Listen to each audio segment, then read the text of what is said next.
యాదాద్రిలో మొదటి 2 దశలు 800 మెగావాట్ల కెపాసిటీతో 2 ప్లాంట్లు ప్రారంభం కాబోతా ఉన్నాయి. 1600 మెగావాట్, 1 మెగావాట్ విద్యుత్ ఉత్పత్తి లేని నల్లగొండలో 1600 మెగావాట్ల విద్యుత్ ఉత్పత్తి చేసింది కేసీఆర్ కాదా? ఆలోచించండి.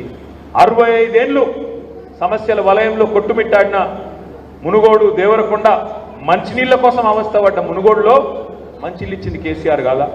ఇవన్నీ చేసింది కేసీఆర్ కాదా? ఆలోచించండి. ఇవాళ నేను ఒక్క మాట అడుగుతా ఉన్నా.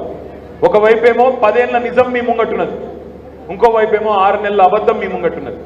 పెద్దలు అందుకే చెప్తారు, నిజం కడప దాటే లోపల అబద్ధం ఊరంతా తిరిగి వస్తుందని చెప్తారు. ఒక రైతులను మాత్రమే మోసం చేయలే రేవంత్ రెడ్డి. ఇగో మా ఆడబిడ్డలు ఇక్కడ ఉన్నారు. మా ఆడబిడ్డలకు ఎన్ని మాటలు చెప్పిండు? 18 ఏళ్ళు నిండిన ప్రతి ఆడబిడ్డకు నెలకు 2500 రూపాయలు వేస్తా అన్నాడు. పడుతున్నాయి అకౌంట్లలో? పడతలేవా? పక్కానా? మరి అక్కడ ప్రియాంక గాంధీ చెప్తున్నది, ఉత్తరప్రదేశ్లో ప్రియాంకమ్మ చెప్తున్నది ఏమని? తెలంగాణలో చాలు అయిపోయింది పథకం, 2500 పడుతూనే ఉన్నాయి, మా ఆడబిడ్డలందరూ సంతోషంగా ఉన్నారని ఆమె చెప్తున్నది. ఆదిలాబాద్కు వచ్చిండు రాహుల్ గాంధీ, ఆయన చెప్తున్నాడు ఆదిలాబాద్లో నిన్నగాక మొన్న పార్లమెంట్ ఎన్నికల్లో ఏమంటాడు? 2500 ఇచ్చే మహాలక్ష్మి ప్రోగ్రాం స్టార్ట్ అయిపోయింది, నడుస్తూనే ఉన్నది విజయవంతంగా అని చెప్తున్నాడు. ఈ అన్నిటికీ మించి రేవంత్ రెడ్డి గారు 6 గ్యారెంటీలు 100 రోజులు అన్నాడు. 6 గ్యారెంటీలు 100 రోజులు అమలు చేస్తామని చెప్పి గ్యారెంటీ కార్డులు కూడా వంచిండ్రు ఇంటింటికి.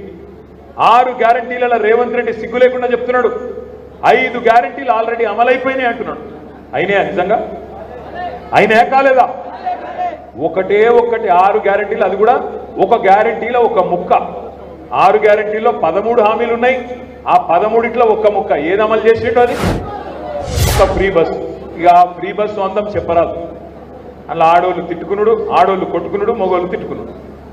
లేడీస్ ఏమో కొట్టుకుంటారు సీట్ల కోసం. చూస్తున్నాం, ఆ వీడియోలు చూస్తున్నాం, మనం కూడా ఎన్నడూ చూడని దృశ్యాలు చూస్తున్నాం. ఒకళ్ళ మీద ఒకళ్ళు పడుతున్నారు, ఆ కిటికీలకే ఎక్కుతున్నారు, అలా ఎక్కినాక మళ్ళీ సీట్ దొరకకపోతే కొట్లాడుతున్నారు. మగవాళ్ళేమో టికెట్ కొనుక్కుంటున్నారు, మగవాళ్ళు తిట్టుకుంటున్నారు నాకు సీట్ దొరకకపోయా. గంత అందంగా ఉంది ఆ ఫ్రీ బస్సు. ఆ ఒక్కటి తప్ప ఇంకొకటి ఏదైనా జరిగిందా?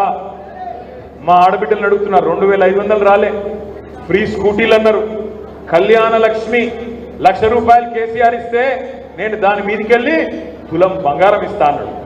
వచ్చిందా తులం బంగారం? వాడు తులం ఇనుము కూడా ఇయ్యడు తల్లి. మేము మీకు ఇదే చెప్పిన ముందే, మీకు వాడు లంగవాడు, మోసగాడు. నమ్మకండి అంటే లేదు లేదు బంగారం అనగానే సెంటిమెంట్ పోయినరు, గుద్దినరు. ఇప్పుడు వాడు వచ్చి